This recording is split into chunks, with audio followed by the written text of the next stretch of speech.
الشيطان الرجيم بسم الله الرحمن الرحيم والذين كذبوا بآياتنا سنستدرجهم من حيث لا يعلمون وأملي لهم إن كيدي متين أولم يتفكروا ما بصاحبهم من جنة إن هو إلا نذير مبين أولم ينظروا في ملكوت السماوات والأرض وما خلق الله من شيء وأن عسى أن يكون قد اقترب أجلهم فبأي حديث بعده يؤمنون من يضلل الله فلا هادي له ويذرهم في طغيانهم يعمهون يسألونك عن الساعة أيان مرساها قل إنما علمها عند ربي لا يجليها لوقتها إلا هو ثقلت في السماوات والأرض لا تأتيكم إلا بغتة يسألونك كأنك حفي عنها قل إنما علمها عند الله ولكن أكثر الناس لا يعلمون قل لا أملك لنفسي نفعا ولا ضرا إلا ما شاء الله ولو كنت أعلم الغيب لاستكثرت من الخير وما مسني السوء إن أنا إلا نذير وبشير لقوم يؤمنون والذين كذبوا بآياتنا سنستدرجهم من حيث لا يعلمون۔ اس سے پہلے نافرمان قوموں کا بیان تھا اور مثالیں بھی ذکر ہو گئیں، اور پھر یہ مضمون بھی ذکر ہوا کہ وہ لوگ جو دل رکھنے کے باوجود بھی نہیں سمجھتے، تو گویا کہ ان کے دل ہی نہیں ہے، اور آنکھیں ہونے کے باوجود بھی اللہ کی قدرت کی نشانیوں کو نہیں دیکھتے، اور کان ہونے کے باوجود بھی اللہ پاک کی آیات اور احکام کو نہیں سنتے، تو ان کی مثال جانوروں کی سی ہے، بلکہ ان سے بھی گمراہ ہے اور ان سے بھی غافل ہے۔ اس غفلت کو دور کرنے کا ایک راستہ بتایا، وَلِلَّهِ الْأَسْمَاءُ الْحُسْنَى، اللہ کو یاد کرو، اللہ کے خوبصورت نام ہیں، اللہ کی یاد سے، اللہ کے ذکر سے دل کی غفلت چھٹ جاتی ہے، دور ہوتی ہے۔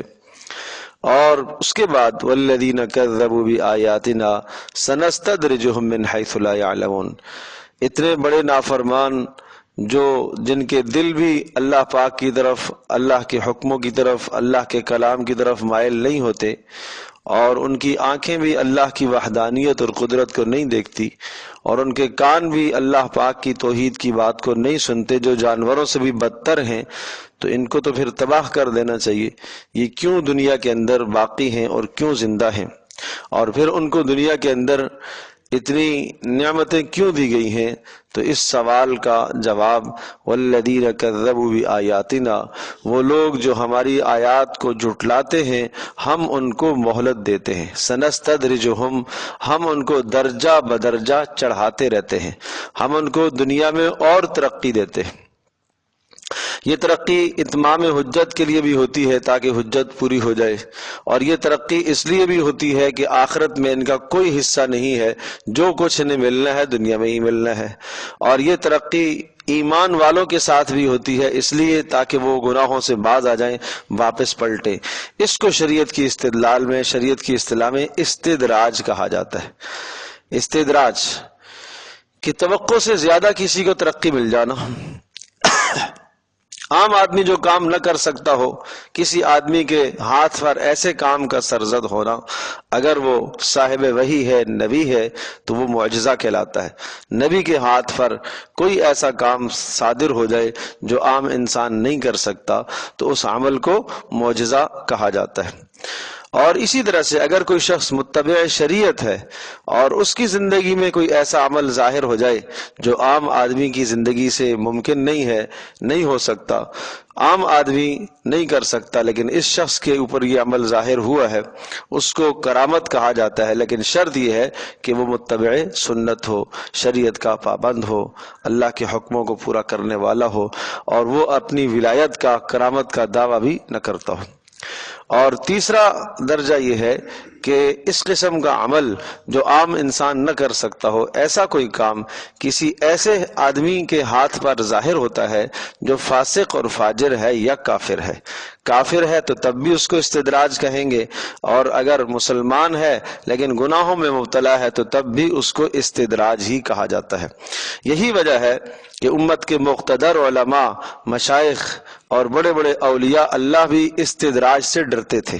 جب بھی ان کا کام ترقی پکڑتا تھا اور کوئی بھی اللہ تبارک تعالیٰ ان سے کام لیا کرتا تھا تو ڈر ہوتا تھا کہ کہیں یہ استدراج کی کیفیت تو نہیں ہے، کہیں ایسا تو نہیں ہے کہ اللہ پاک ہمیں ڈیل دے رہا ہے، تو اللہ تبارک تعالیٰ کہیں ڈیل تو نہیں دے رہا، تو اس لیے وہ ڈرا کرتے تھے۔ تو یہاں اس لیے ارشاد فرمایا کہ نافرمان قومیں دنیا کے اندر تباہ کیوں نہیں ہو رہی ہیں، انہیں عذاب کیوں نہیں آ رہا، تو فرمایا ہم انہیں مہلت دیتے ہیں، سنستدرجہم من حیث لا یعلمون، ہم ان کو اس طرح سے مہلت دیتے ہیں کہ وہ انہیں شعور بھی نہیں ہوتا، وہ جانتے بھی نہیں ہیں۔ کیا معنی؟ وہ اس مہلت کو اپنے لیے اچھائی سمجھ رہے ہوتے ہیں، حالانکہ یہ ان کے حق میں اچھائی نہیں ہوتی۔ وہ اس عمل کو اللہ پاک کی خوشنودی سمجھ رہے ہوتے ہیں، حالانکہ اللہ کی خوشنودی نہیں ہوتی۔ دنیا کی ترقی اور دنیا کی چیزوں کا مل جانا، وہ اس کو اپنے لیے کامیابی اور اللہ کی رضامندی کی دلیل سمجھ رہے ہوتے ہیں، حالانکہ وہ حقیقت نہیں سمجھتے کہ اللہ پاک کی رضامندی کی کوئی دلیل نہیں ہے۔ فرمایا وَأُمْلِي لَهُمْ، اور میں ان کو مہلت دیتا رہتا ہوں، اور میں مہلت دیتا رہتا ہوں، إِنَّ كَيْدِي مَتِينٌ، اور جب میری پکڑ آتی ہے تو پھر بڑی سخت پکڑ آتی ہے، اور پھر ایسی پکڑ آتی ہے اسے پتہ بھی نہیں چلتا کہ پکڑ کہاں سے آئی ہے۔ وہ سارے کے سارے بہتری اور اچھائی کے اسباب کے اندر ہی اللہ تبارک تعالیٰ ذلت کے نقشوں کو پیدا کر دیتا ہے۔ اولم یتفکروا ما بصاحبہم من جنہ، اس سوال کے جواب کے بعد کہ گزشتہ اقوام کو یا نافرمان قوموں کو ترقیاں کیوں ملتی ہیں، اس کا جواب ہو گیا۔ اس کے بعد پھر امت مسلمہ کو ایک دعوت فکر اور پوری انسانیت کو رسول اکرم صلی اللہ تعالی وسلم کی رسالت سمجھانے کے لیے ایک دعوت فکر دی گئی۔ وہ کیا؟ اولم یتفکروا، یہ غور کیوں نہیں کرتے، ما بصاحبہم من جنہ، ان کا ساتھی کوئی مجنون تو نہیں ہے۔ ساتھی سے مراد رسول اکرم صلی اللہ تعالی وسلم کہ وہ اپنی جان توڑ کوشش کر رہے ہیں ان کی ہدایت کے لیے اور ان کو جہنم سے بچانے کے لیے جان توڑ کوشش کر رہے ہیں، دن رات ان کا مشغلہ یہی ہے، ان کی محنت کا میدان ہی یہی ہے، اور ایک مجنونانہ انداز سے لگے ہوئے ہیں اور اپنے آرام کو، اپنی راحت کو، اپنی سب چیزوں کو قربان کر کے تمہاری ہدایت اور فلاح کے لیے لگے ہوئے ہیں۔ ما بصاحبہم من جنہ، جو شخص اپنا سکون چھوڑ دے، جو شخص اپنے آرام کو قربان کر دے، جو شخص اپنے مال و متاع، اپنے سارے اثاثے کو قربان کر دے اللہ پاک کے دین کے لیے، ما بصاحبہم من جنہ، یہ کوئی مجنون تو نہیں ہے، اس کا فیصلہ کوئی غلط تو نہیں ہے، اس کے سامنے آخرت کی گھاٹی ہے۔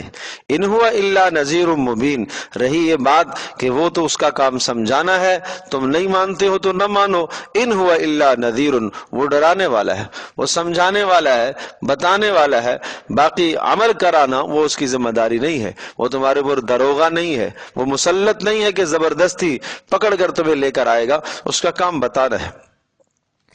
نمبر 2، دوسری دعوت فکر، اولم ينظروا في ملكوت السماوات والارض وما خلق الله من شيء وان عسى ان يكون قد اقترب اجلهم، یہ دوسری دعوت فکر بطور سوال کے کیا یہ نہیں دیکھتے آسمان و زمین میں، اولم ينظروا، کیا یہ نہیں دیکھتے، فی ملکوت السماوات، آسمان کی عجائبات میں، ملکوت، عجائب مخلوقات آسمان کے اندر اور زمینوں کے اندر، ان تمام کی تمام مخلوقات کو دیکھ کر اللہ پاک کی قدرت پر دلیل قائم ہو سکتی تھی نا۔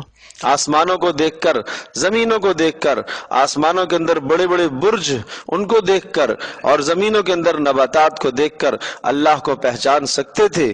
اور وما خلق اللہ من شیء، اور اللہ پاک نے جو بھی چیزیں پیدا فرمائی ہیں ان تمام چیزوں کو دیکھ کر خالق کا نشان تو ملتا ہے، ان تمام چیزوں کو دیکھ کر خالق کا پتہ تو ملتا ہے۔ یہ ہر چیز خالق پر دلالت کرتی ہے، اللہ کی وحدانیت پر دلالت کرتی ہے۔ وَأَنْ عَسَىٰ، اور اس بارے میں بھی یہ غور فکر نہیں کرتے، ان عسى ان يكون قد اقترب اجلهم، کہ شاید ان کا وقت قریب ہو، ان يكون کہ ہو جائے، قد اقترب اجلهم، ان کی اجل اور ان کا وقت، ان کی موت کا وقت پورا ہو چکا ہو، قیامت کا وقت آ جائے، یا اسی طرح سے ان کی موت کا وقت آ جائے، یا جو عذاب کے وعدے ان سے کیے گئے ہیں وہ پورے ہو جائے۔ فَبِأَيِّ حَدِيثٍ بَعْدَهُ يُؤْمِنُونَ، تو اتنی ساری باتیں سننے کے بعد پھر کس بات پر ایمان رکھیں گے؟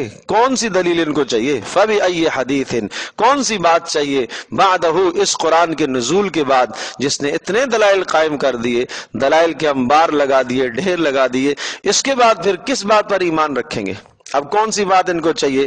کون سا معجزہ چاہیے؟ معجزات کی بات آئی، وہ بھی دکھا دیے، جو چیز مانگی گئی وہ دی جاتی رہی، اس کے بعد پھر کیوں نہیں ایمان لاتے؟ فَبِأَيِّ حَدِيثٍ بَعْدَهُ يُؤْمِنُونَ، اس کے بعد پھر کس بات پر یہ ایمان لائیں گے؟ تو یہ دعوت فکر کے بعد پھر ایک اصول سمجھایا، من یضلل اللہ فلا ہادی لہ، حقیقت یہ ہے کہ جس کو اللہ تبارک تعالی اس کی نافرمانی اور ہٹ درمی اور حق کی مخالفت کی وجہ سے گمراہ کر دے، اسے کوئی راہ راست پر نہیں لا سکتا۔ من یضلل اللہ، جسے اللہ بھٹکا دے، فلا ہادی لہ، اس کے لیے کوئی ہادی اور کوئی رہنما اس کے لیے نہیں ہے۔ لہذا اے نبی آپ غم نہ فرمائے۔ یہ رسول پاک صلی اللہ علیہ وسلم کو تسلی اور دین کا کام کرنے والوں کو بڑی تسلی ہے۔ وَيَذَرُهُمْ فِي طُغْيَانِهِمْ يَعْمَهُونَ، اور اللہ تبارک تعالیٰ ان کو چھوڑ دے، فی طغیانہم، ان کو چھوڑ دے، آزاد چھوڑ دے، ڈھیل دے دے، اللہ پاک انہیں ڈھیل دے دیتا ہے، اور فی طغیانہم یعمہون، اور وہ سرگرداں ہیں اپنی سرکشی میں۔ یعمہون فی طغیانہم، فی طغیانہم یعمہون کے ساتھ متعلق ہے۔ وَيَذَرُهُمْ، اللہ پاک انہیں ڈھیل دے دیتا ہے، اور فی طغیانہم یعمہون، اور وہ کیا کرتے ہیں؟ اپنی سرکشی میں سرگرداں رہتے ہیں۔ کیا معنی سرگرداں رہتے ہیں؟ وہ جس کام میں گناہ میں لگے ہوئے ہوتے ہیں وہ اسی کو اچھا سمجھ رہے ہوتے ہیں، سمجھے جی، اسی کو بہتر سمجھ رہے ہوتے ہیں کہ ہم ٹھیک کر رہے ہیں، عقل کے اندھے کہہ لیجئے۔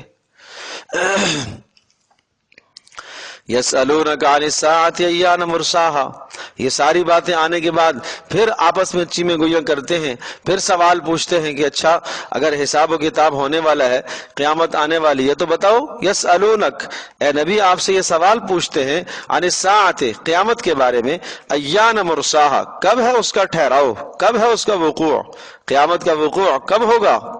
قل، کہہ دیجئے، پہلا جواب، انما علمها عند ربی، بے شک اس کا علم تو میرے پروردگار کے پاس ہے، تعیین میرے رب کے پاس ہے، ہاں نشانیاں رسول اکرم صلی اللہ علیہ وسلم نے بتائی ہیں، باقی اس کا صحیح تعین وہ میرے پروردگار کے پاس ہے۔ انما علمها عند ربی، اس کا علم ہے میرے پروردگار کے پاس۔ نمبر 2، لا یجلیها لوقتها الا هو، وہ نہیں ظاہر کرتا یا نہیں ظاہر ہوتا اس کا وقت الا ہو، مگر اسی کے سامنے، وہ اللہ پاک ہی اس کا وقت ظاہر کرے گا، خود ہی اس کے وقوع کو ظاہر کرے گا جب چاہے گا۔ اور نمبر 3، ثقلت فی السماوات والارض لا تأتیکم الا بغتہ، ثقلت فی السماوات والارض، کہ قیامت کا علم آسمانوں اور زمینوں سب پر بوجھل ہے، مانا کوئی بھی نہیں جانتا، کوئی بھی اس کو نہیں جانتا، آسمانوں کے اندر جتنی مخلوقات ہیں وہ بھی نہیں جانتی، اور زمینوں میں جو ہیں وہ بھی نہیں جانتے۔ کب آئے گی، کیسے آئے گی، آنے کی کیفیت کیا ہے؟ لا تأتیکم الا بغتہ، اچانک آئے گی، اچانک آئے گی۔ رسول پاک صلی اللہ علیہ وسلم نے ارشاد فرمایا، ایک آدمی بازار کے اندر اپنا کپڑا بیچ رہا ہوگا اور اس نے اپنے کپڑے کو پھیلایا ہوا ہوگا کہ اچانک قیامت قائم ہو جائے گی۔ ایک عورت جو ہے توے پر روٹی ڈالنے لگے گی اور وہ گرم ہو چکا ہوگا کہ اچانک قیامت کا وقوع ہو جائے گا۔ ایک آدمی خریداری اور دو آدمی آپس میں معاملہ کر رہے ہوں گے، بات طے ہو رہی ہوگی، مکمل نہیں ہوگی تو قیامت کا وقوع ہو جائے گا۔ اس طرح سے قیامت کا وقوع ہوگا۔ البتہ کچھ نشانیاں، 3 قسم کی قیامت کی نشانیاں ہیں۔ ایک وہ قیامت کی نشانیاں کہلاتی ہیں جو ابتدائی نشانیاں کہلاتی ہیں، ان نشانیوں کا بھی وقوع ہو چکا، وہ ہے اقتربت الساعۃ وانشق القمر، چاند کا شق ہو جانا، 2 ٹکڑے ہو جانا۔ خود رسول اکرم صلی اللہ علیہ وسلم کی بعثت مبارکہ یہ خود قیامت کی نشانی ہے، یہ ابتدائی نشانیاں کہلاتی ہیں۔ نمبر 2 درمیانی نشانیاں، وسطی نشانیاں، وہ نشانیاں بھی ہو چکی ہیں، جیسے کہ رسول پاک صلی اللہ علیہ وسلم نے بے شمار احادیث مبارکہ میں یہ نشانیاں ذکر فرمائی ہیں۔ جب مال غنیمت کو لوگ اپنا ذاتی مال سمجھیں، سرکاری اموال کو لوگ اپنا ذاتی اموال سمجھیں، مساجد کے اندر اصوات اور صوت آوازیں بلند ہونے لگیں اور ناچ گانے والیوں کو عزت دی جانے لگے، اور اسی طرح سے ہر آنے والے پچھلوں کو برا بھلا کہنے لگے، اور شراب نوشی عام ہو جائے، اور ماں باپ کی نافرمانی عام ہو جائے، اور بیوی کی اطاعت کر کے ماں کی آدمی نافرمانی کرے، اور باپ کو آدمی دور کرے، دوست کو قریب کرے، یہ سب نشانیاں۔ اس کے علاوہ اور بھی بے شمار احادیث میں تقریباً 70-72 تک نشانیاں یہ گنوائی جاتی ہیں جو علامات وسطیٰ کہلاتی ہیں، درمیانی نشانیاں۔ ان تمام کی تمام نشانیوں کا بھی وقوع ہو چکا ہے، اب رہ گئی علامات کبریٰ، بڑی نشانیاں۔ اور وہ بڑی نشانیاں کیا ہیں؟ بڑی نشانیوں میں ہے حضرت مہدی کا ظہور ہے، اسی طرح سے خروج دجال، یاجوج ماجوج، عیسیٰ علیہ السلام کا نزول اور آگ کا نکلنا، اور اسی طرح سے زمین کے اندر 3 زلزلوں کا واقع ہونا، دابۃ الارض کا نکلنا، تو یہ علامات کبریٰ کہلاتی ہیں۔ اور اسی طرح سے سورج کا مغرب سے طلوع ہونا، یہ علامات کبریٰ کہلاتی ہیں۔ یہ بڑی علامات، لیکن ان علامتوں کے ظاہر ہونے میں کوئی زیادہ وقت نہیں لگے گا، یہ آنن فانن جلدی جلدی ساری علامتیں ظاہر ہوگی، اور اس کے بعد قیامت کا وقوع ہوگا۔ فساق اور فجار اور کفار پر کوئی بھی اللہ کا نام لینے والا جب نہ ہوگا تو اس وقت اللہ پاک اس قیامت کو نافذ فرمائے گا۔ تو اب یہ سمجھیے کہ فرمایا یسألونک کأنک حفی عنہا، آئے گی اچانک۔ یسألونک، اے نبی آپ سے بھی سوال کرتے ہیں قیامت کے بارے میں، کأنک ایسا پوچھتے ہیں آپ سے، حفی عنہا گویا کہ آپ قیامت کے بارے میں خوب جانتے ہیں، خوب علم ہے گویا کہ آپ کو۔ قل انما علمها عند اللہ، دوبارہ سے وہی بات دہرائی، کہہ دیجئے بے شک اس کا علم، ٹھیک علم تو اللہ ہی کے پاس ہے، ولکن اکثر الناس لا يعلمون، لیکن اکثر لوگ نہیں جانتے۔ کیا نہیں جانتے ہیں؟ بولو۔ ہاں، یہ بات کہ اکثر لوگ نہیں جانتے اس بات کو کہ اس کا علم صرف اللہ کے پاس ہے، سمجھے؟ یہ نہیں کہیں گے کہ اکثر لوگ قیامت کا علم نہیں جانتے، نہیں، اکثر لوگ اس حقیقت کو نہیں سمجھتے کہ اس کا علم تو اللہ پاک نے اپنے پاس رکھا ہے، یہ تو کسی کو اللہ پاک نے نہیں بتایا۔ قل لا املک لنفسی نفعا ولا ضرا الا ما شاء اللہ، اسی مضمون کو ظاہر کرنے کے لیے ہے کہ قیامت کا علم تو بعد کی بات ہے، وہ تو بہت بہت بہت بڑی بات ہے، میں اتنا بھی نہیں جانتا کہ کل کیا ہونے والا ہے، تو تم قیامت کی بات مجھ سے پوچھ رہے ہو، کل میرے لیے کیا چیز فائدہ مند ہے، سمجھے جی؟ تو مجھے تو یہ بھی نہیں معلوم، لا املک لنفسی نفعا، میں اپنی ذات کے لیے کسی نفع کا مالک نہیں ہوں، اور نہ اپنی ذات کے لیے کسی ضرر کو اپنے سے میں دور کر سکتا ہوں۔ جو نفع اللہ تبارک و تعالیٰ نے میرے مقدر میں لکھا ہے وہ ملے گا، اور جو ضرر مجھے پہنچنا ہے وہ پہنچے گا، الا ما شاء اللہ، ہاں مگر اللہ پاک اگر چاہے گا تو مجھ سے ضرر کو دور کر دے، اللہ چاہے تو مجھے نفع دے، اللہ کی مرضی۔ ولو کنت اعلم الغیب لاستکثرت، آپ مجھ سے قیامت کا پوچھتے ہو، اگر میں غیب کی بات جانتا ہوتا، ولو کنت اعلم الغیب، اگر میں قیامت کی بات جانتا ہوتا یا کسی بھی غیب کا علم جانتا ہوتا، لاستکثرت من الخیر، تو میں بڑی بھلائیاں جمع کر لیتا، میں بڑی بھلائیاں جمع کر لیتا کا مطلب کیا ہے کہ دنیا کے معاملات میں آنے والے خطرات سے بچنے کے لیے میں بہت سارے دفاع کر لیتا. لیکن آپ جانتے ہیں کہ رسول پاک صلی اللہ تعالی وسلم کو اس دنیا کے اندر آنے والے تمام خطرات سے سابقہ پڑا. آپ علیہ الصلوۃ والسلام کے کئی صحابہ شہید ہوئے. آپ علیہ الصلوۃ والسلام نے ان صحابہ کو بھیجا اور ان ظالموں نے جا کے آگے کافروں نے مار دیا، شہید کر دیا. اگر رسول پاک صلی اللہ علیہ وسلم کو اس بات کا علم ہوتا، پتہ ہوتا، تو آپ علیہ الصلوۃ والسلام کیوں بھیجتے؟ اس لیے فرمایا کہ یہ علم تو میں نہیں جانتا، غیب کا علم تو میرے پاس نہیں ہے کہ کل کیا ہونے والا ہے. اور وما مسنی السوء، اور مجھے کوئی تکلیف نہ پہنچتی. سمجھے جی، مجھے کوئی تکلیف نہ پہنچتی. احد میں 70 شہید نہ ہوتے. اگر یہ بات مجھے پتہ ہوتی کہ جناب غیب کا علم میں رکھتا ہوتا تو مجھے پتہ ہوتا نا کہ لشکر پیچھے سے مشرکین کا دوبارہ پلٹ کے آئے گا اور حملہ ہوگا اور میرے ساتھی شہید ہوں گے. ہم پہلے سے چوگنے ہو جاتے. وما مسنی السوء، مجھے کوئی دنیاوی تکلیف نہ پہنچتی. حالانکہ تکلیف پہنچی ہے. باقی یہ باتیں تو مجھ سے پوچھتے ہو، یہ میرا کام ہے نہیں، یہ میرا منصب نہیں ہے. ان انا الا نذیر وبشیر لقوم یؤمنون. ہاں میرا کام ڈرانا ہے، جو نافرمانی کرتا ہے وہی کے ذریعے سے میں ڈراتا ہوں، اور جو مانتا ہے اس کو وہی کے ذریعے سے میں خوشخبریاں دیتا ہوں. نہ ماننے والوں کو ڈراتا ہوں اور ماننے والوں کو خوشخبریاں دیتا ہوں. لقوم یؤمنون، ان لوگوں کے لیے جو مانتے ہیں.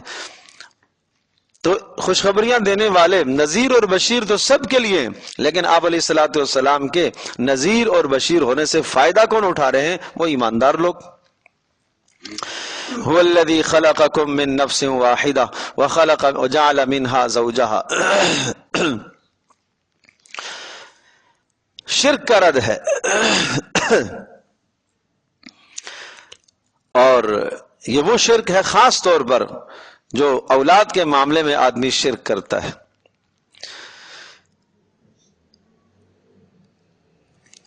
جب انسان کو امید لگتی ہے، اولاد کی امید ہونے لگتی ہے، تو اس وقت آدمی دعائیں کرتا ہے، تمنائیں کرتا ہے، اور دل میں یہ خیال آتا ہے. میاں بیوی دونوں مل کر دعائیں کرتے ہیں کہ اللہ تبارک و تعالیٰ نے اس پریشانی سے عافیت کے ساتھ، عزت کے ساتھ ہمیں نکال دیا تو ہم اللہ کا خوب خوب شکر ادا کریں گے.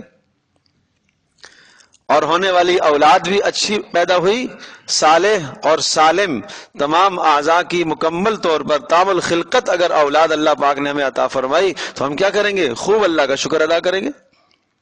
لیکن نتیجہ یہ ہوتا ہے کہ جب اللہ پاک اولاد عطا کرتا ہے تو پھر شرک میں مبتلا ہو جاتے ہیں، پھر شرک کرنے لگتے ہیں، ناشکری کرنے لگتے ہیں. اور اس ناشکری کی کئی قسمیں ہیں. ایک تو یہ ہے کہ کسی اور کی طرف منسوب کرتے ہیں کہ یہ فلاں کی برکت سے ہمیں ملا ہے، یہ فلاں بزرگ نے ہمیں دیا ہے، اس کی عطا ہے. تو یہ سراسر شرک ہے. اور یا کبھی کبھی شرکیہ نام رکھ دیتے ہیں، یہ بھی کیا ہے؟ شرک ہے. چاہیے تو یہ تھا کہ اللہ پاک کا شکر ادا کرتے اور ایسا خوبصورت نام رکھتے کہ جس نام سے اللہ تبارک و تعالیٰ کے شکر کی طرف اشارہ ہوتا کہ ہاں یہ اللہ کا شکر ادا کر رہے. لیکن یہ ایسا نہیں کر رہے. کیا کر رہے ہیں؟ برے نام رکھ رہے. تو اس لیے فرمایا کہ یہ ایک انسان کا عجیب مزاج ہے. تو آدمی کو اس شرک سے بچنا چاہیے، اس شرک سے بچنا چاہیے. ناموں کے متعلق ایک ضابطہ ذہن نشین فرما لیجئے کہ بہتر نام کیا ہوتے ہیں. اس لیے جب بچے پیدا ہوں، بچیاں پیدا ہوں، تو سب سے بہترین، سب سے خوبصورت نام وہ ہیں جن ناموں کی نسبت اللہ پاک کی طرف ہو.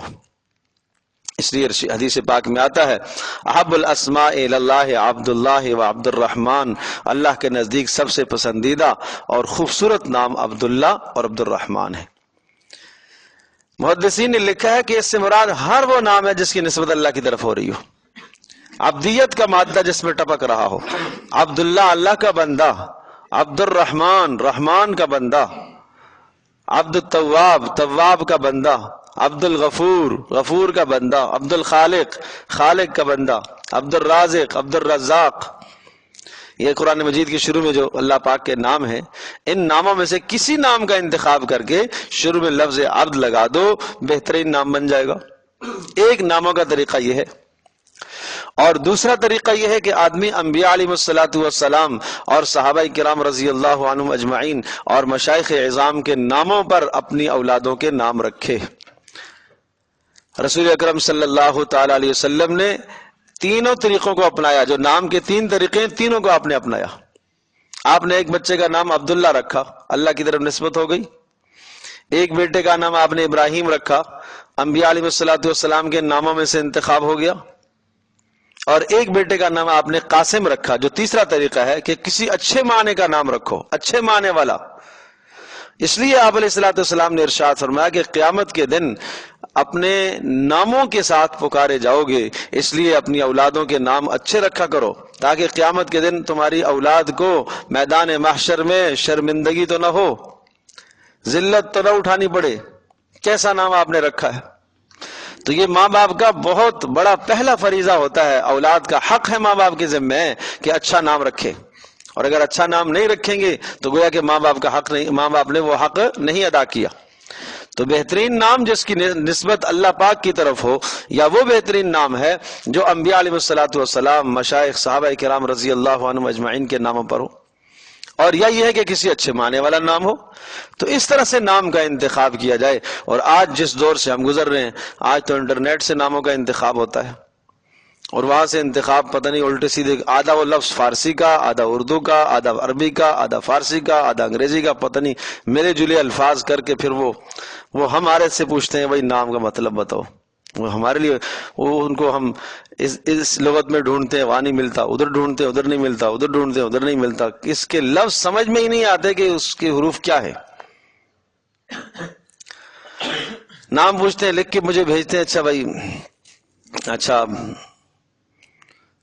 اب وہ جب تک عربی کا لفظ حروف تہجی جب تک نہیں لکھا جائے گا، نام کا مطلب نہیں نکلے گا۔ تو اب وہ انگریزی میں لکھ کے بھیجتے ہیں، اب اس میں سمجھ میں ہی نہیں آتا بھائی۔ اب تم حارث ہے تو اب وہ ہا کے لیے کیا استعمال کرتے ہیں؟ ایچ، اور ہا ہو تو اس کے لیے کیا کرتے ہیں؟ وہ ایچ۔ تو دونوں کے لیے اب حارث وہ الگ معنی ہے، حارث الگ معنی ہے، سمجھے جی؟ صارم الگ معنی ہے، صارم الگ معنی ہے، سین کے ساتھ تو الگ معنی ہے، صاد کے ساتھ صارم تو الگ معنی ہے۔ تو اب انگریزی میں تو دونوں کے لیے کیا آ رہا ہے؟ ایسے ہی آ رہا ہے۔ تو بھائی اچھا نام رکھو، اچھا نام رکھو، لیکن اگر چونکہ ہم تو مسلمان ہیں نا، ہم مسلمان ہیں، ہمارے لیے رسول پاک صلی اللہ علیہ وسلم کا اسوہ حسنہ سب سے بہترین ہے۔ ایسا نام مت تلاش کرو جو کسی نے نہ رکھا ہو۔ صحابہ کرام رضی اللہ عنہم اجمعین، وہاں عبداللہ بن عباس کے بیٹے کا نام بھی عبداللہ ہو گیا جی۔ یہ عمر ہیں، عمر کے بیٹے کا نام عبداللہ بن عمر، عبداللہ بن مسعود، عبداللہ بن عمر بن عاص رضی اللہ عنہما، عبداللہ بن زید۔ کتنے لوگ ہیں عبداللہ کے نام سے؟ ہاں اتنے نام، 7 بلدیت لگانی پڑتی ہے، اتنے نام عبداللہ کے نام سے۔ یہ خوبصورت نام تھے۔ عبد الرحمن کے نام سے کتنے صحابہ ہیں؟ عبد الرحمن بن عوف، عبد الرحمن بن ابی بکر، سبحان اللہ۔ تو یہ اس طرح سے صحابہ کے نام اس طرح سے، تو یہ نام ہم رکھیں، کوئی اختلاف نہیں ہوگا، کوئی لڑائی جھگڑا نہیں ہوگا کہ نہیں یہ نام انہوں نے رکھا ہے بھائی ہم نہیں رکھیں گے، یہ انہوں نے رکھا ہے بھائی ہم نہیں رکھیں گے، اس نام کا ہمارے خاندان میں ایک موجود ہے، اس نام کا ہمارے خاندان میں موجود ہے۔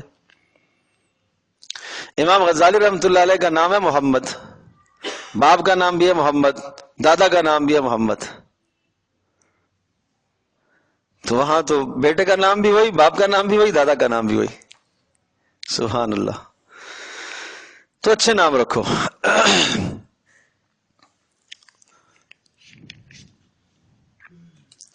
اب دیکھیں ذرا اس رکوع کا ترجمہ، هو الذی خلقکم من نفس واحدہ، هو الذی اللہ پاک وہ ذات ہے، خلقکم جس نے پیدا کیا ہے تمہیں، من نفس واحدۃ ایک جان سے، ایک جسم سے، ایک جان سے تمہیں پیدا کیا، یعنی آدم علیہ السلام سے۔ ایک معنی یہ ہے وجعل منها زوجہا، اور اللہ تبارک تعالی نے جعلا پیدا فرمایا، منہا اس ایک جان سے ہی نکالا اس کی پسلی سے، زوجہا اس کی بیوی کو یعنی حوا کو، لیسکن الیہا تاکہ وہ مرد سکون اختیار کرے اس کے ساتھ یعنی عورت کے ساتھ۔ دوسرا معنی والذی خلقکم من نفس واحدہ، اللہ تبارک تعالی تمہیں، اللہ نے پیدا کیا ہے تمہیں ایک جان سے، وجعل منہا زوجہا، اور منہا سے پھر مراد من جنسہا، اسی جن سے اللہ پاک نے اس کی بیوی بھی بنائی ہے، لیسکن الیہا۔ اور کیوں یہ ازدواجی زندگی کیوں ہے؟ لیسکن الیہا تاکہ مرد سکون حاصل کرے، بڑے غور سے سننے کی بات ہے، سمجھنے کی بات ہے کہ شادی کا مقصد بتایا لیسکن الیہا، تاکہ سکون ہو، گھر میں سکون کی زندگی قائم ہو۔ لیکن سکون کی زندگی اگر گھر سے تلخ ہو جاتی ہے اور میاں بیوی کی زندگی آپس میں تلخ ہو جاتی ہے تو سکون چھن جاتا ہے، مرد کا سکون چھن جاتا ہے، عورت کا سکون چھن جاتا ہے، شادی کا مقصد ہی فوت ہو گیا، ازدواجی زندگی کا مقصد ہی ختم ہو گیا ہے کہ اگر گھر کے اندر مرد داخل ہوتا ہے، وہ ایک کنارے کے اندر منہ اس طرف کر کے بیٹھی ہوئی ہے، یہ اس طرف الگ سے بیٹھا ہوا ہے، اس کے کھانے کا الگ انتظام، اس کے کھانے کا الگ انتظام، کوئی آپس میں بات چیت نہیں ہے، کئی دن اسی طرح سے گزر جائے، روز صبح بھی لڑائی شام بھی لڑائی، تو یہ سکون کہاں ہے؟ یہ شادی کا مقصد ہی نہیں ہے۔ اور یہ سکون فوت اس لیے ہوا ہے، یہ اس لیے ہوا ہے کہ گھر کے اندر بے دینی آ گئی۔ جتنی گھر کے اندر دینداری قائم ہوگی، جتنی دینداری قائم ہوگی، اتنا سکون آئے گا۔ جہاں گھر کے اندر اگر لڑائی کی نوبت آتی ہے اور ہر ممکن کوشش کرنے کے باوجود، تو اپنے دین پر غور کرو، کہیں کمی تو نہیں ہے، کہیں کسی جگہ پر کہیں کمی تو نہیں ہے کہ جس کی وجہ سے یہ گھر کے اندر بے سکونی کا منظر ہو گیا ہے۔ اس لیے کہ ہم نے اللہ تبارک و تعالیٰ کو جب راضی نہیں کیا تو محبتیں تو دلوں میں اللہ ہی ڈالتا ہے۔ تو یہ مقصد سمجھنے کی ضرورت ہے کہ شادی کا مقصد ہے سکون کا حاصل ہو جانا، اور جب سکون حاصل ہوگا تو عبادت بھی اچھی ہوگی۔ ورنہ ہوتا یہ ہے کہ لڑ کر گیا ہے بیوی سے، نماز میں مسجد میں کھڑا ہے، تو اس کا نماز میں کیا دل لگے گا؟ دل کے اندر تو وہی پلاننگ بن رہی ہے، میں اب جا کے اس کو یوں کہوں گا، اس کو یوں ماروں گا، اس کو یوں پیٹوں گا، اس کو یہ برا بھلا کہوں گا۔ ہر وقت وہ اندر انتقامی جذبات بھڑک رہے ہیں، اور وہ نماز میں کھڑی ہے، اس کے دل میں بھی انتقامی جذبات بھڑک رہے ہیں، تو نماز بھی متاثر ہو گئی، عبادت بھی متاثر ہو گئی ہے۔ تو عبادات میں بھی سکون ختم ہے، گھر میں سکون ختم ہے۔ فرمایا فلما تغشاها حملت حملا خفیفا فمرت به فلما تغشاها، اور جب اس مرد نے اس اپنی بیوی سے ازدواجی تعلق قائم کیا، حملت حملا خفیفا فمرت به، تو محسوس ہوا اس کو ہلکا سا حمل محسوس ہوا، یعنی امید ہونے لگی، فمرت به، اور وہ دائیں بائیں آنا جانا بے تکلف اس کا ہونے لگ گیا۔ فلما اسقلت، لیکن جب وہ بوجھل ہو گئی اور یقین ہو گیا کہ ہاں اب اللہ تبارک و تعالی نے ہمیں اولاد سے نوازنا ہے اور اللہ نے اس نعمت کو دینا ہے، تو دونوں میاں بیوی دونوں مل کر دعوا اللہ، دونوں مل کر دعائیں کرنے لگے، ربہما، اپنے پروردگار سے، لئن آتیتنا صالحا، اگر اللہ پاک نے ہمیں دے دیا سالم، تندرست، صالح سے مراد یہاں پر تندرست ہے، سالم الاعضاء، تام الخلقت اللہ پاک نے اگر ہمیں دے دیا، لنکونن من الشاکرین، ہم بہت شکر کریں گے۔ اس لیے کہ کیا پتہ اللہ پاک جو ہے پیدائش کے بعد وہ کیا نکلتا ہے اور کس طرح سے اس کی خلقت کمزور ہو جاتی ہے، دماغی کمزوری ہو جاتی ہے، اعضاء کوئی کٹے رہ جاتے ہیں، اور اندھا اور لولا لنگڑا پیدا ہو جاتا ہے، تو انسان کیا کر سکتا ہے؟ فرمایا لئن آتیتنا صالحا، یہ دونوں مل کر دعائیں کرتے ہیں اور وعدہ کرتے ہیں اللہ پاک سے کہ اگر اللہ پاک نے ہمیں تندرست عطا فرمایا، لنکونن من الشاکرین، تو ہم خوب اللہ کا شکر ادا کریں گے، قدردانی کریں گے۔ فلما آتاہما صالحا، اور جب ہم نے ان کو دے دیا صالحاً، سالم الاعضاء دے دیا، سالم الاعضاء دے دیا، مکمل اعضاء والا، اور ہر طرح کی نعمت سے ان کو نوازا اور تام الخلقت اس کو پیدا کر دیا، جعلا لہو شرکاء، جعلا دونوں نے ٹھہرا لیا، لہو اس اللہ کے لیے، شرکاء شریک ٹھہرا لیا، فیما اس اولاد میں، آتاہما جو اللہ نے ان کو دی ہے، ان دونوں نے مل کر اس اولاد میں اللہ پاک کے شرکاء کو ٹھہرا لیا۔ دی صرف اللہ نے تھی، اب غیروں کی طرف منسوب کر دی۔ یہاں نسبت کی وہی صورت ہے جو میں پہلے عرض کر چکا ہوں کہ یا تو نام برا رکھ لیتے ہیں، شرکیہ نام، غلط نام رکھ دیتے ہیں، اور یا نسبت کرتے ہیں کسی بزرگ کی طرف کہ فلاں مزار پر گیا ہوں، وہاں چڑھاوا چڑھایا تھا تو اس لیے اللہ پاک نے بیٹا دیا ہے۔ فتعال اللہ، اللہ بلند و بالا ہے، بلند و بالا ہے، عما اس بات سے یشرکون جو شریک ٹھہراتے ہیں۔ یہاں ایک بات اور سمجھنے کی ہے، خلقکم من نفس واحدہ جو شروع میں ہم نے کہا، اس سے اگر آدم اور حوا مراد ہیں تو پھر آگے والے جو ضمائر ہیں فلما آتاہما صالحا، اس سے پھر مراد مطلق انسان مراد ہے، مطلق مرد اور بیوی مراد ہیں۔ تو دونوں معنی ہیں، مفسرین نے دونوں معنی لکھے ہیں، تو کوئی مذائقہ نہیں ہے اگر پہلے سے مراد آدم اور حوا ہو، یہ علمی ایک بحث ہے، اگر سمجھ میں آ جائے تو اگر آدم اور حوا مراد ہوں تو پھر فلما اسقلت دعوا اللہ ربہما لئن آتیتنا، بلکہ یہاں سے فلما تغشاها حملت حملا خفیفا فمرت به، یہاں سے جو ضمائر پیچھے جائیں گے تثنیہ کے، اس سب سے پھر مراد میاں بیوی ہے، کوئی بھی میاں بیوی ہو سکتے ہیں۔ اگر خلقکم من نفس واحدہ سے مراد آدم اور حوا مراد لیتے ہو، اور اگر خلقکم من نفس واحدہ سے مرد اور عورت مراد لیتے ہو تو پھر ضمائر میں تبدیلی کی ضرورت نہیں ہے. کچھ فرمائیں گے؟ شروع سے بھی دیکھیں نا یہ صورت کے تو آدم اور حوا کا ذکر ہے. جی ہاں. یہاں سے شروع کیا. جی جی. یہاں سے عام آدمی مراد ہے. جی جی. اما یشرکون. جی جی. کیونکہ یہاں جمع کا صیغہ ہے. جی جی. اگر آدم اور حوا ہوتے جی جی تو یہاں پہ تسنیہ کا صیغہ ہوتا. جی جی. پھر مظاہرے بھی ہے. جی جی. تو آنے والے قیامت تک سارے کے سارے لوگ. ہاں میں یہی عرض کر رہا ہوں کہ چونکہ زیادہ بات یہی ہے، لیکن یہ بات یہاں ایک سمجھنے کی ہے. وہ بات یہ ہے کہ کبھی کبھی ایسا ہوتا ہے کہ اس میں ظاہر جب ذکر کرتے ہیں نا تو اس میں ظاہر سے کچھ اور مراد ہوتا ہے، اور ضمیر جب ذکر کرتے ہیں تو ضمیر سے کوئی اور چیز مراد ہوتی ہے. اس کی ایک مثال یہ ہے نا کہ یہ دل میں آ ہی نہیں سکتا کہ ایک پیغمبر خدا جو ہے نا وہ. میں وہی عرض کر رہا ہوں نا، میں بات وہی آپ پوری بات عرض کرتا ہوں کہ جیسے کہ وَمَرْيَمَ ابْنَتَ عِمْرَانَ الَّتِي أَحْسَنَتْ فَرْجَهَا فَنَفَخْنَا فِيهِ مِنْ رُوحِنَا، تو فرجہا سے مراد الگ چیز مراد ہے، اور فَنَفَخْنَا فِيهِ ضمیر لوٹی ہے تو اس سے مراد پھر گریبان مراد ہے. پھر فرج سے مراد وہ عضو مخصوص مراد نہیں ہے بلکہ گریبان مراد ہے. تو بالکل اسی طرح سے پہلے اگر خلقکم من نفس واحدہ وجعل منہا زوجہا سے مراد آدم اور حوا ہیں، تو آگے جتنی بھی ضمائر ہیں اس سے پھر مطلق انسان اور مطلق مرد مطلق عورت مراد ہیں. یہی میں عرض کر رہا ہوں کہ اگر مطلق مرد اور عورت مراد نہیں لیں گے تو پھر آدم علیہ الصلوۃ والسلام، انبیاء علیہ السلام کی عصمت پر آنچ آتی ہے. تو اس لیے اگرچہ یہاں مفسرین سے کچھ غلطیاں ہوئی ہیں، صاحب جلالین میں بھی یہی لکھا ہے، ان سے بھی یہ غلطی ہے یہاں پر لکھا ہے نا انہوں نے کہ یہ ساری روایت. تو وہی عرض کر رہا ہوں، انہوں نے لکھ کے اس کی تردید نہیں کی نا، رد نہیں ہے، تو ان سے بھی یہ غلطی ہوئی ہے. تو بہرحال مراد پہلے آدم اور حوا مراد ہیں، اور اس کے بعد مطلق انسان، مطلق مرد اور عورت مراد ہے، تو پھر کسی بھی قسم کا اشکال نہیں ہوگا. تو یہ ہو سکتا ہے. ایشرکون ما لا یخلق شیئا وهم یخلقون، ایشرکون.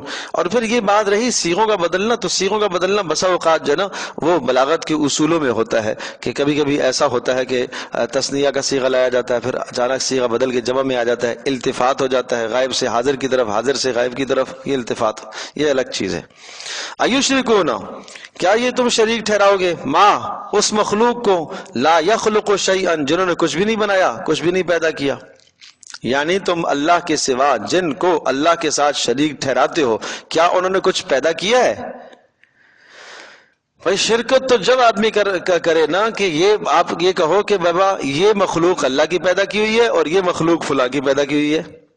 اللہ پاک بھی خالق ہے اور یہ مخلوق یہ پیدا کرنے، یہ بھی پیدا کرنے والے ہیں. ایک جگہ پر آتا نا فتشابہ الخلق علیہ، کیا ہوا کہ کیا انہوں نے کچھ پیدا کیا ہے کہ ان کی تخلیقات کو دیکھ کر اللہ کی تخلیقات تمہارے سامنے مشتبہ ہو گئی ہیں، خلط ملط ہو گیا ہے کہ یہ اللہ کا پیدا کرتا ہے اور یہ فلاں کا پیدا کرتا ہے، جب نہیں پیدا کیا کچھ بھی شے نکرہ لائے. ایشرکون کہ کیا تم شریک، یہ لوگ شریک ٹھہراتے ہیں ما لا یخلق شیئا، ان چیزوں کو یا ان معبودوں کو شریک بناتے ہیں جنہوں نے کچھ بھی نہیں پیدا کیا. وہم یخلقون، حالانکہ وہ خود مخلوق ہیں، وہ خود پیدا کیے ہوئے ہیں. جو پیدا ہوا ہوتا ہے وہ خالق نہیں بن سکتا. ولا یستطیعون، اور خالق تو وہ ہوتا ہے جو مدد کرنا جانتا ہو، مدد کر سکتا ہو. ولا یستطیعون لهم نصرا، اور یہ جن کو پکارتے ہیں وہ مدد کی استطاعت بھی نہیں رکھتے، اور دوسروں کی مدد کیا کریں گے؟ ولا انفسهم ینصرون، اور نہ ہی اپنی ذاتوں کی مدد کر سکتے. اور وَإِن تَدْعُوهُمْ إِلَى الْهُدَى وَإِن تَدْعُوهُمْ إِلَى الْهُدَى، اور اگر آپ ان کو بلاؤ گے کسی رہنمائی کی طرف، بات بتلانے کی طرف کہ ہماری رہنمائی کرے، تھانوی رحمۃ اللہ لکھا ہے بات بتلانے کی طرف، اگر آپ ان کو بلائیں گے ہدایت کی طرف، ان کو ہدایت نہیں دینا بلکہ ان سے ہدایت لینے کی، یہ ہے إِلَى الْهُدَى. نہیں سمجھے؟ اگر آپ ان بتوں کو بلائیں گے، پکاریں گے، کس مقصد کے لیے؟ کہ میں ان سے رہنمائی حاصل کروں. خدا سے مراد یہاں پر کیا ہے؟ رہبری حاصل کرنا. دیکھیں مصدر مبنی للفاعل بھی ہوتا ہے، مبنی للمفعول بھی ہوتا ہے. کیا مطلب؟ کہ مصدر کبھی کبھی فاعل کا معنی دیتا ہے، کبھی مفعول کا معنی دیتا ہے. خدا کا معنی ہدایت حاصل کرنا بھی ہوگا اور خدا کا معنی ہدایت دینا بھی ہوگا. ٹھیک ہے. تو یہاں پر وَإِن تَدْعُهُمْ، اور اگر یہ ان کو پکاریں إِلَى الْهُدَى، بات بتلانے کے لیے ان کو پکاریں کہ وہ ہمیں کوئی خیر کی بات بتائیں، لَا يَتَّبِعُوكُمْ، تو ان کی اتباع نہیں کریں گے، یعنی ان کی بات پر کوئی لبیک نہیں کہیں گے. سواء علیکم، برابر ہے تمہارے اوپر، ادعوتموہم، چاہے ان کو پکارتے رہو، ام انتم صامتون، یا تم چپ رہو، کسی صورت میں تمہیں جواب نہیں ملے گا. یہاں تو تمہارا پروردگار اور تمہارا رب، تم نہ بھی پکارو جب بھی وہ تمہارے دل کے حالات سے آگاہ ہے، وہ تمہاری ضروریات کو جانتا ہے. ان الذین تدعون من دون اللہ، ہاں فرمایا کہ وہ لوگ جو اللہ کے سوا کو پکارتے ہیں، عباد، ہاں وہ ان الذین تدعون من دون اللہ، وہ لوگ جن کو تم اللہ کے سوا پکارتے ہو، عباد، وہ بھی تو بندے ہی ہیں، وہ مخلوق ہے، امثالکم، تمہاری طرح، جیسے تم عاجز ہو وہ بھی عاجز ہیں، جیسے تم کمزور ہو وہ بھی کمزور ہیں. فادعوہم فَلْيَسْتَجِيبُوا لَكُمْ، اچھا پکارنا چاہتے ہو تو پکار لو، شوق پورا کر لو. فَادْعُوهُمْ، پکار لو ان کو. فَلْيَسْتَجِيبُوا لَكُمْ، جب تم پکارو گے تو فَلْيَسْتَجِيبُوا لَكُمْ، انہیں چاہیے کہ وہ تمہیں جواب دے، نہیں دے سکتے. اگر ان کنتم صادقین، اگر تم سچے ہو اس دعوے کے اندر کہ اللہ کے ساتھ کوئی اور بھی شرکا ہے، تو پھر ان سے کہیں نا جواب دو. الہم ارجل یمشون بہا، جن کو تم پکارتے ہو کیا کوئی ان کے پیر ہیں، یمشون بہا، کہ جن کے ذریعے سے وہ چلتے ہوں. ام لہم ایدن یبطشون بہا، کیا ان کے لیے کوئی ہاتھ ہیں جن سے وہ پکڑتے ہوں. ام لہم اعین یبصرون بہا، کیا ان کی کوئی آنکھیں ہیں جن سے وہ دیکھتے ہیں. ام لہم آذان، کیا ان کے کوئی کان ہیں، یسمعون بہا، جن سے وہ سنتے ہیں. اب یہ تو تم سے بھی گئے گزرے، یہ سمجھانا مقصد ہے. یہاں نسبت الہ کی طرف، رب کی طرف نہیں کرنی، بات سمجھے جی، اللہ پاک کی طرف نسبت نہیں کرنی کہ الہ وہ ہوتا ہے جس کے اندر یہ صفات ہوں. اللہ پاک ان تمام چیزوں سے پاک ہے، اللہ ان تمام چیزوں سے مبرہ اور منزہ ہے. یہاں ان کو سمجھایا جا رہا ہے کہ یہ تو تم سے بھی کمزور ہیں، تمہارے پاس تو ہاتھ ہیں، تمہارے پاس تو پیر ہیں، تمہارے پاس تو زبان ہے، تم تو بولتے ہو، تم دیکھتے ہو، تم تو یہ سب چلتے پھرتے ہو. وہ تو ایک جگہ بت تمہارا گڑا ہوا ہے، نہ وہ دیکھ سکتا ہے، نہ وہ سن سکتا ہے، نہ وہ چل سکتا ہے، نہ وہ حرکت کر سکتا ہے، وہ تو تم سے بھی گیا گزرا ہے. کم از کم ایسے کو تو پکارو جو تم سے تو اچھا ہو. قل، کہہ دیجئے، ادعو شرکاءکم، بلا لو سب کو، ثم کیدونی فلا تنظرون، پھر میرے خلاف جو منصوبے بناتے ہو، بنانا چاہتے ہو، بنا لو. فلا تنظرون، پھر مجھے مہلت مت دینا، میں تو یہی دعوت دوں گا اور میں تو یہی بات کہتا رہوں گا کہ ان سے نہیں ہوتا، ان سے کچھ بھی نہیں ہوتا، یہ بت ہے، یہ بے جان ہے، یہ تمہارے نفع نقصان کا مالک نہیں ہے. باقی ہے کہ تم مجھے یہ کہتے ہو کہ نہیں، آپ ان کو برا بلا کہو گے تو ایسا نہ ہو کہ کوئی نحوست آپ پر پڑ جائے اور ان کی کوئی بد دعا آپ پر لگ جائے. تو فرمایا کہ اچھا جمع کر لو، سب کو لے آؤ، سب معبودوں کے ساتھ مل کر جن کو تم پکارتے ہو، میرے خلاف جو منصوبے بناتے ہو بنا لو. ان ولی اللہ الذی نزل الکتاب، بے شک میرا ساتھی، میرا ولی، میرا کارساز، میرا کام بنانے والا اللہ، وہ اللہ ہے، الذی نزل الکتاب. یوں اللہ کا تعارف کرایا کہ جس نے کتاب کو اتارا ہے، جس نے مجھے قرآن مجید ہدایت نامہ عطا فرمایا ہے. اور وہ صرف میرا ہی کوئی ولی نہیں ہے، وہ میرا ہی کام بنانے والا نہیں ہے، وَهُوَ يَتَوَلَّى الصَّالِحِينَ، وہ سب نیکوکاروں کا والی ہے، نیکوکاروں کا والی ہے. شرط یہ ہے کہ تقوی اور نیکی ہو. والذین تدعون من دونہ، اور وہ لوگ جن کو تم پکارتے ہو اللہ کو چھوڑ کر، لا یستطیعون نصرکم، وہ تمہاری مدد نہیں استطاعت نہیں رکھتے، ولا انفسہم ینصرون، اور نہ ہی وہ اپنی ذاتوں کی مدد کر سکتے ہیں، نہ اپنی مدد کر سکتے ہیں، نہ تمہاری دشمنوں کے مقابلے میں تمہاری کوئی مدد نہیں کر سکیں گے. وَإِن تَدْعُوهُمْ إِلَى الْهُدَى، دوبارہ وَإِن تَدْعُوهُمْ إِلَى الْهُدَى لَا يَسْمَعُوا. اب یہ الفاظ دوبارہ آئے ہیں، یہ تھوڑا سا اگر ان کو سمجھیں، بچے لوگ سمجھنے کی کوشش کرو. پیچھے بھی یہ الفاظ تھے، وَلَا يَسْتَطِيعُونَ لَهُمْ نَصْرًا وَلَا أَنفُسَهُمْ يَنصُرُونَ وَإِن تَدْعُوهُمْ إِلَى الْهُدَى لَا يَتَّبِعُوكُمْ. مضمون یہاں پر بھی وہی ہے، الفاظ کے تغیر کے ساتھ، لیکن تھوڑا سا فرق ہے. وَالَّذِينَ تَدْعُونَ مِن دُونِهِ لَا يَسْتَطِيعُونَ نَصْرَكُمْ وَلَا أَنفُسَهُمْ يَنصُرُونَ. پیچھے جو مدد مراد تھی وہ عام مدد ہے، یہاں مراد دشمنوں کے مقابلے میں مدد ہے، کہ دشمنوں کے مقابلے میں بھی تمہاری مدد یہ نہیں کر سکیں گے. وَإِن تَدْعُوا إِلَى الْهُدَى، اور اگر کسی مشکل میں آپ جب تمہارے پر کفار کا یا کسی دشمن کی یلغار ہو جائے، اس وقت اگر آپ ان کو کسی رہنمائی، ان سے کوئی رہنمائی لینا چاہیں، لا يسمعوا، تو تمہاری بات نہیں سنیں گے. یہ اس کے ساتھ ہے. وَتَرَاهُمْ يَنْظُرُونَ إِلَيْكَ وَهُمْ لَا يُبْصِرُونَ. وَتَرَاهُمْ، اور اے مخاطب آپ دیکھتے ہیں ان سب کو. جب آپ یہ ساری باتیں سن لیتے ہیں نا مشرکین، آپ ان کو دیکھیں گے. يَنْظُرُونَ إِلَيْكَ، بڑے تعجب سے آپ کی طرف دیکھ رہی. کیسی کیسی باتیں کرتا ہے یہ، ہمارے خلاف کیوں باتیں کرتا ہے، اس کو کیا ہو گیا ہے؟ وَهُمْ لَا يُبْصِرُونَ، دیکھتے تو ہیں. اب دیکھو نا، اردو میں تو ترجمہ یہی ہے دونوں کا، لیکن الگ الگ ہے. وَهُمْ يَنْظُرُونَ، دیکھتے ہیں آپ کی طرف، لیکن وَهُمْ لَا يَبْصِرُونَ، نہیں دیکھتے. دیکھتے ہیں لیکن نہیں دیکھتے، کیا معنی؟ بولو بھائی. نہیں، دیکھو نا، نظر آنکھ سے ہے، ٹھیک ہے جی. لا يبصرون یہ دل سے ہے. دیکھتے تو ہیں آپ کی طرف، سمجھتے نہیں ہیں آپ کو، آپ کے مقام کو سمجھتے نہیں ہیں، یہ معنی ہے. وَتَرَاهُمْ يَنْظُرُونَ إِلَيْكَ، یہ دیکھتے ہیں آپ کی طرف. وَهُمْ لَا يُبْصِرُونَ، لیکن نہیں دیکھ سکتے، دل سے نہیں دیکھ سکتے آپ کو. وہ صلاحیت ہی کھو بیٹھے ہیں، جس صلاحیت سے آپ کے مقام کو پہچانتے، وہ صلاحیت ہی نہیں ہے. اچھا پھر کیا کرنا چاہیے ان کے ساتھ؟ سبحان اللہ، خذ العفو، درگزر کرتے، چھوڑ دے. تسلی ہے آپ علیہ الصلوۃ والسلام کو، خذ العفو، چھوڑ دے. اب یہاں عفو کے دو معنی لکھے ہیں مفسرین نے. ایک معنی تو یہ ہے کہ خذ العفو، نرمی کرنا، اور اعمال میں نرمی کرنا، کہ تھوڑے بہت جو اعمال کوئی کر کے لے آتا ہے اس کو قبول کر لے. ایسا نہیں ہے کہ جناب اگر کوئی آدمی دین کے اندر کسی بھی جگہ پر سستی کرتا ہے، مسلمان ہونے کے بعد سستی کرتا ہے، تو آپ اس کے اوپر کفر کا فتویٰ لگائے، نہیں. خذ العفو، درگزر کر دے.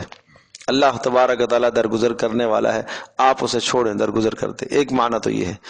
دوسرا، خذ العفو، جب یہ سختی سے پیش آئے اور برے رویے آپ کے ساتھ اختیار کریں کسی بھی موقع پر، تو خذ العفو، آپ معافی کو لازم پکڑیں، اس لیے کہ آپ کے اخلاق یہ ہے، آپ کے اخلاق حسنہ یہی ہیں، آپ نرمی اور معافی کو لازم پکڑیں، درگزر کرتے رہیں. اچھا، لیکن اس کے باوجود وَأْمُرْ بِالْعُرْفِ، نیکی کی بات کہتے رہیں، چھوڑنی نہیں ہے آپ نے. بات سمجھے جی؟ نہیں مانتے آپ نے، نیکی کی بات پھر بھی کہنی ہے.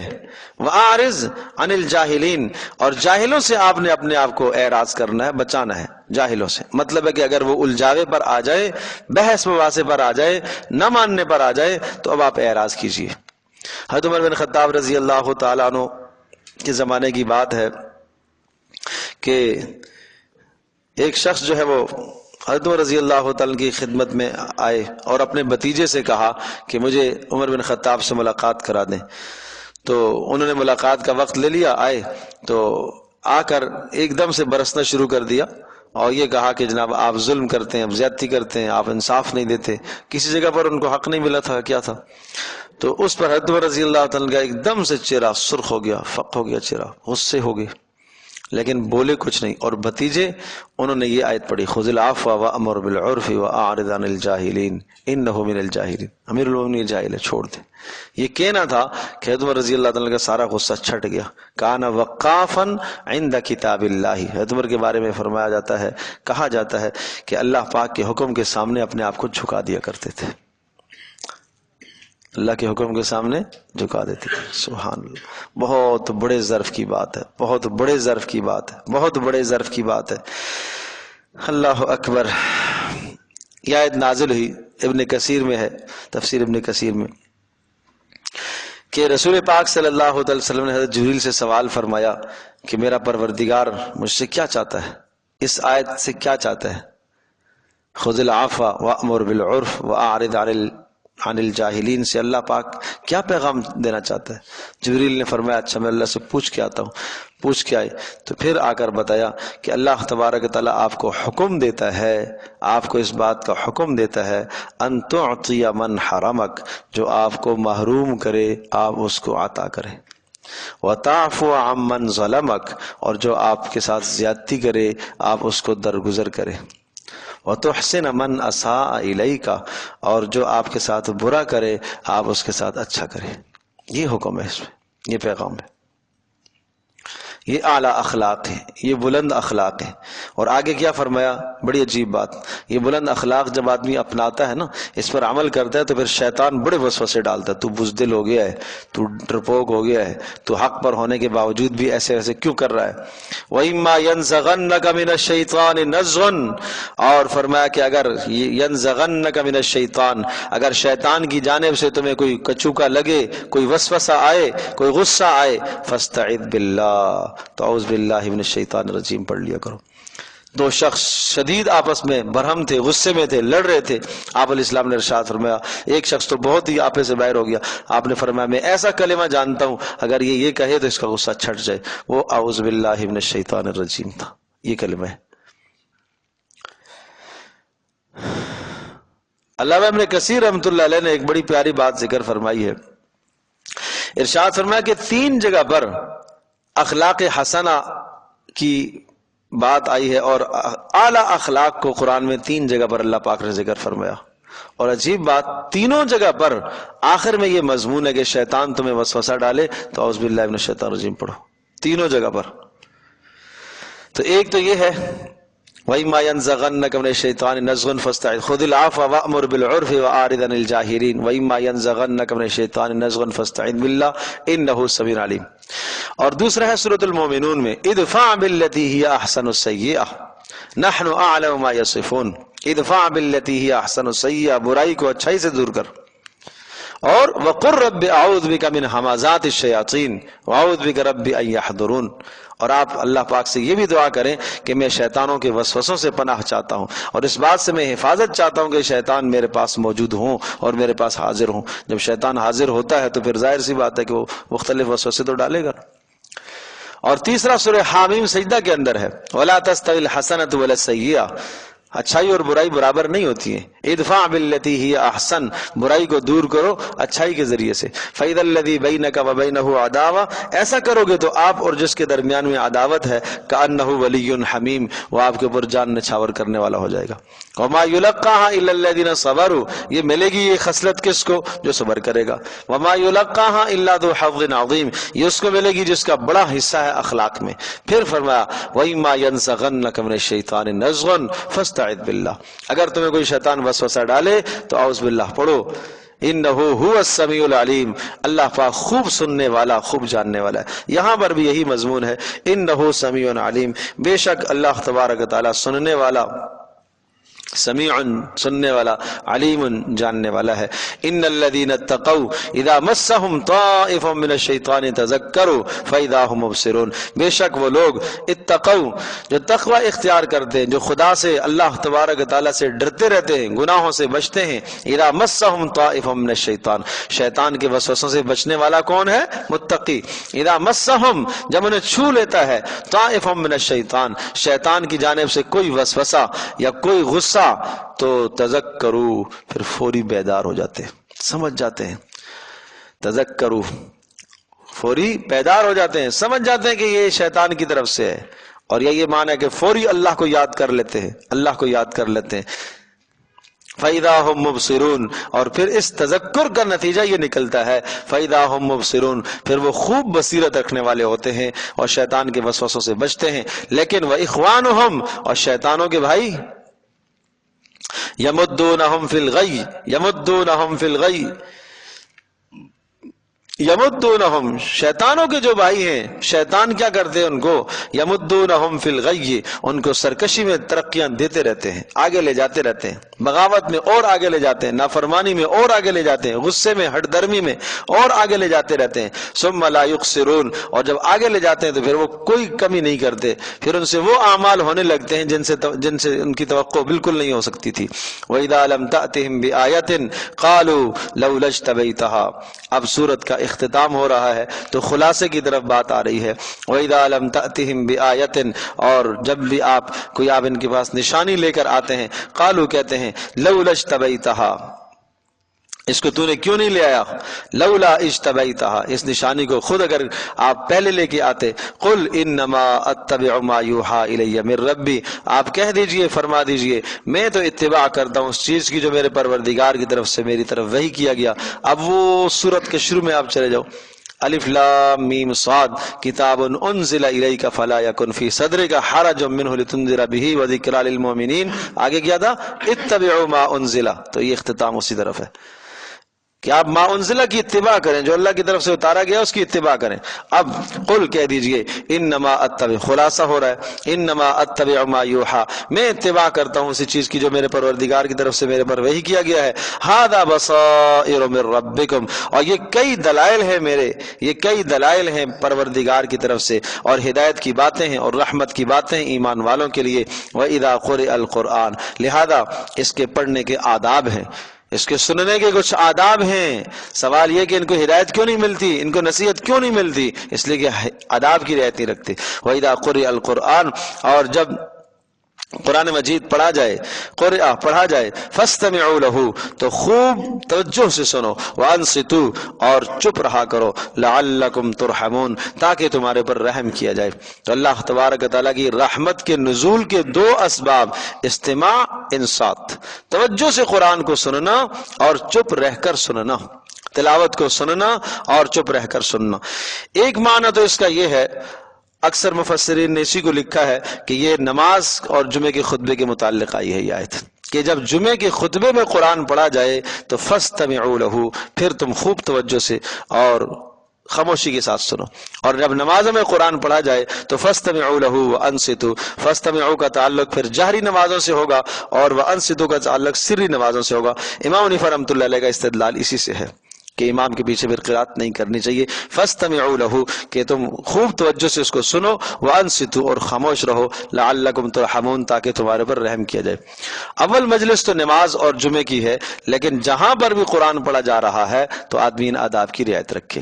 اور اس سے یہ بھی سمجھ لیں، ذہن نشین فرما لیں کہ پڑھنے والے کو بھی چاہیے کہ اگر کسی ایسی جگہ پر وہ پڑھ رہا ہے اور لوگ اپنے کاموں میں مشغول ہیں تو کنارے میں ہٹ جائے، پھر الگ ہو کے پڑھے یا آہستہ آواز سے پڑھے. پڑھنے کے تین طریقے ہیں قرآن مجید کے، ایک اونچی آواز سے، قدر اونچی آواز سے کہ آس پاس والے بھی سنیں، اور دوسرا ہے خود کو سرانا، اپنے کان تک آواز آئے دوسرے تک آواز نہ جائے، اور تیسرا ہے دل میں تدبر اختیار کرنا، غور و فکر کرنا. یہ تینوں کی تینوں چیزیں انسان کے لیے جہاں موقع مناسبت ہو وہاں ان تینوں کو اپنانے کی کوشش کرے. آگے دیکھیں وَاذْكُرْ رَبَّكَ، اور اپنے پروردگار کو یاد کر، فی نفسک، اپنے دل میں، تضرعاً وخفیتاً وخیفتاً، تضرعاً گڑ گڑاتے ہوئے، عاجزی کے ساتھ، وخیفتاً اور آہستہ آہستہ، ودون الجہر من القول بالغدو، اور دوسری صورت ودون الجہر من القول، اونچی سے تھوڑا سا کم، اونچی سے تھوڑا سا کم، بالغدو والآصال، صبح شام، ولا تکم من الغافلین،